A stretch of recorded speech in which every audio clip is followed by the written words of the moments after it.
سارا جو زارا بنی ہوئی ہے وہ اپنی ماں سے کیا کہتی ہے کہ آپ زارا کی ماں ہیں، اسی لیے آپ کا لحاظ کر رہی ہوں۔ اس کے بعد وہ وہاں سے چلی جاتی ہے۔ زارا کی یہ بات سننے کے بعد یہ لوگ حیران ہی ہو جاتے ہیں، خاص طور پر زارا کی ماں۔ وہ سوچنے لگ جاتی ہے اگر میں زارا کی ماں ہوں تو یہ کون ہے؟ زارا کے نانا کو تو پہلے ہی شک تھا، اس کے شک کو اور بڑھا دیا ہے سارا نے۔ سارا نے یہ حرکت کر کے خود کو مشکل میں ڈال دیا ہے۔ اس کے بعد زارا کی ماں اپنے بابا سے کہتی ہے کہ آپ اس سے پتہ تو کریں آخر اس کے ذہن میں چل کیا رہا ہے، آخر یہ کر کیا رہی ہے؟ کبھی یہ زارا بن جاتی ہے، کبھی جڑوا بہن، اس کے ذہن میں کیا چل رہا ہے؟ اس کے بعد اس کا والد کہتا ہے کہ تم فکر مت کرو، میں نے تمہیں بتایا تو تھا یہ اپنی جڑوا بہن کی ایکٹنگ کر رہی ہے، اس کی ایکٹنگ بہت ہی جلد ختم ہو جائے گی، میں اسے سمجھا دوں گا۔ اس کے بعد آپ لوگ دیکھنے والے ہیں کہ زارا کے پاس اس کا نانا جاتا ہے، اس سے کہتا ہے کہ یہ سب کیا تھا؟ تم نے اپنی ماں سے یہ کیوں کہا کہ آپ زارا کی ماں ہیں، اسی لیے میں آپ کا لحاظ کر رہی ہوں؟ وہ تمہاری ماں ہے نا، تم زارا ہو۔ اس کے بعد سارا کافی زیادہ پریشان ہوتی ہے اگر اس نے یہ کیا کر دیا۔ اس کے بعد زارا کہتی ہے کہ میں نے صحیح تو کہا، وہ میری ماں یعنی کہ زارا کی ماں ہے، اسی لیے تو میں ان کا لحاظ کرتی ہوں۔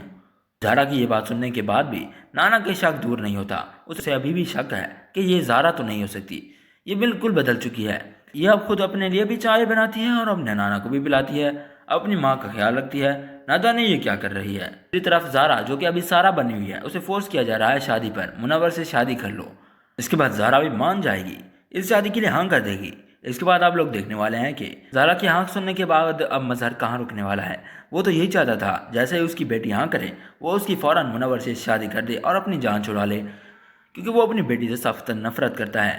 لیکن جیسی حرکتیں آپ زارا کر رہی ہے اسے زارا سے محبت ہونے لگی ہے، وہ اپنی بیٹی سے محبت کرنے لگا ہے، اس کے دل میں چاہت ہے اپنی بیٹی کی۔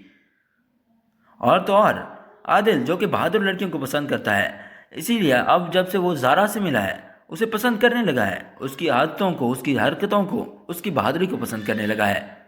عادل کے دل میں زارا کے لیے محبت پیدا ہو چکی ہے، وہ اسے پسند کرنے لگا ہے۔ اس کے بعد جب زارا اور منور کی شادی کا وقت آتا ہے یعنی نکاح کا، یہ سادگی سے نکاح کرتے ہیں ان دونوں کا۔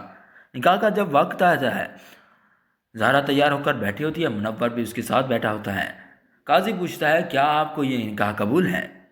تو اس کے بعد آپ لوگ دیکھنے والے ہیں کہ یہ شادی کبھی بھی نہیں ہوگی۔ یہاں پر دو سین ہو سکتے ہیں، یہاں پر جو رکشی ہے اس سے یہ شادی برداشت نہیں ہوگی، یا تو یہ اس شادی کو روکے گی، یا پھر یہاں پر موجود عادل جو کہ زارا سے محبت کرنے لگا ہے وہ روکے گا اس شادی کو۔ بہرحال اتنا تو کنفرم ہے یہ شادی تو نہیں ہوگی۔ ادھر یہ بھی پاسبل ہے کہ زارا اور عادل کی شادی ہو جائے منور کی جگہ۔ دوسری طرف سرمن جو کہ ہر وقت سارا کے آس پاس رہتا ہے، جو کہ ابھی زارا بنی ہوئی ہے، اس سے محبت جو کرتا ہے، اس سے بار بار بات کرنے کی کوشش کرتا ہے، اسے اپنے ساتھ لے جانے کی کوشش کرتا ہے۔ اب ادھر سرمد کی محبت دیکھ کر آخرکار سارا بھی نہیں رہ پائے گی، اسے بھی یہ سرمد سے محبت ہو ہی جائے گی۔ جب یہ سوچتی ہے کہ یہ جو عادل سے محبت کرتی تھی اتنی ادھر سرمد تو زارا سے محبت کرتا ہے، لیکن اب یہ سارا جو کہ ابھی زارا بنی ہوئی ہے یہ بھی سرمد سے محبت کرنے لگتی ہے۔ ادھر عادل اور زارا کا نکاح ہوتا ہے، پھر سرمد اور زارا ایک دوسرے سے محبت کرنے لگتے ہیں۔